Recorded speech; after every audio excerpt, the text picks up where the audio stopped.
Hi guys, today we're going to take a look at Warzone 3 for a 400 plus monk. So starting level, if you have best in slots, so Soul Mass, etc., then 400 plus should be doable here.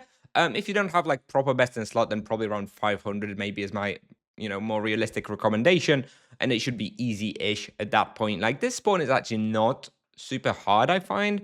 So let's have a look at some of the results I have. I have first a set of results from level 422.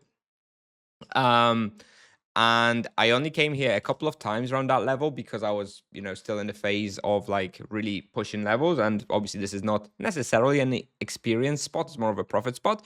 And I only unlocked Fatal Hold on Iron Blights by the time I was like level 599 here. So this is when I went to like actually gather some results again because having Fatal Hold on Iron Blight is basically what really makes this place really good. And you do need to commit quite a few hours to actually unlock Fatal Hold. And at that point, it's very good. So yes, the main difference here on the left, the results on the left, no Fatal Hold and like level 400. Two results on the right. This is almost level 600 with Fatal Hold. And the main difference you will actually notice with Fatal Hold is that the experience obviously gets a little bit better as well, but that's probably mostly due to the higher level. However, what the Fatal Hold allows you to do is start kiting. And instead of, when you start without Fatal Hold, you have to like wall box and focus the Iron Blights and make sure that you kind of kill them so that they don't run away. Once you have Fatal Hold, you're like running around and kiting, which means you are using way fewer supplies, which means a much higher profit overall. So that's the main difference. That lets us go from like 800k profit per hour to like 1.4, 1.6k profit per hour on higher levels when it becomes quite profitable. And I have no other charms available here still to this day. I just have the Fatal Hold on Iron Blight. So I hope that summarizes it pretty well. Experience-wise, as you can see, it starts at like 4.9. It will scale all the way up to like 6k per hour once you have all the charms. I'm not sure if you're going to be really hunting here that much once you have all the charms. For me, at least, it's a charm spot, but still pretty okay of an alternative respawn.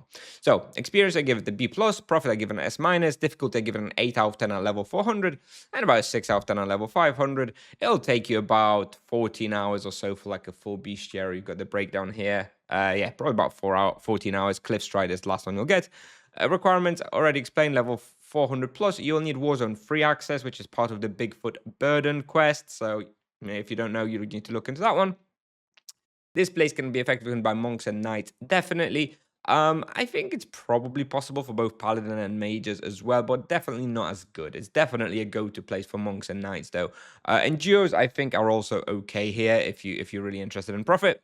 Recommended imbuements, all standards, no protection and be really necessary. Earth is the best one if you really want to, but not going to make such a big difference. And the weapon type is certainly energy. Supplies per hour, it'll vary wildly from depending on your level and if you have fatal hold. Now I'm using like 3, 4, 500 per hour, but you may be using like over 1,000 if you don't have fatal hold. And this is where the profit will be. The profit depends on not using as many supplies. And you need your transcendence potions as well. For the charms, like I said, fatal hold and iron blind is all I have. It's not an experience or spot for me long term, so that's all I care about. If you want to hunt here for a long time, then obviously you want to look into which charms to apply. Otherwise, I'm sure like low blow and savage blow would be good, but I don't think it's super necessary, or really not many people hunt here that long. For the wheel, ascetic per quadrant is currently the best one. Spiritual outburst also okay here, pretty high density, and outburst is good for high density places. But obviously this may change, and you may consider checking out both of them.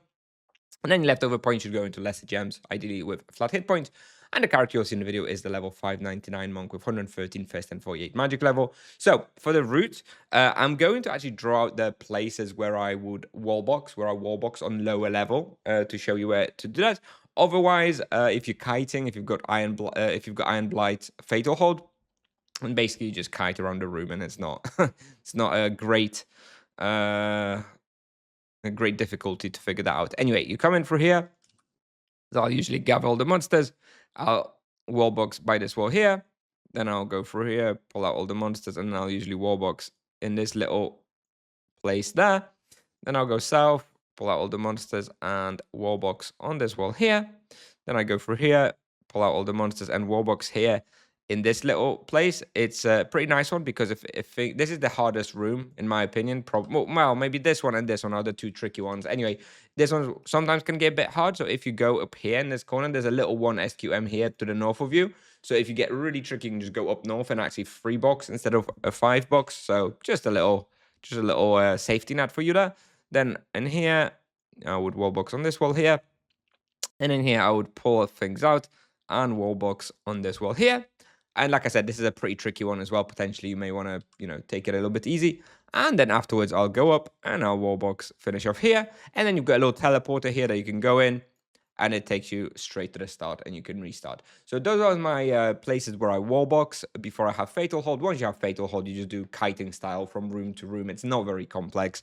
And yeah, your profit will increase at that point because you're taking way less damage, using less supplies, etc, etc. Anyways, that's what I have for you today, guys. So I'm going to play the video now. Thanks very much for watching. If you have any questions, let me know. I'll be happy to answer. And see you in the next one. Bye-bye.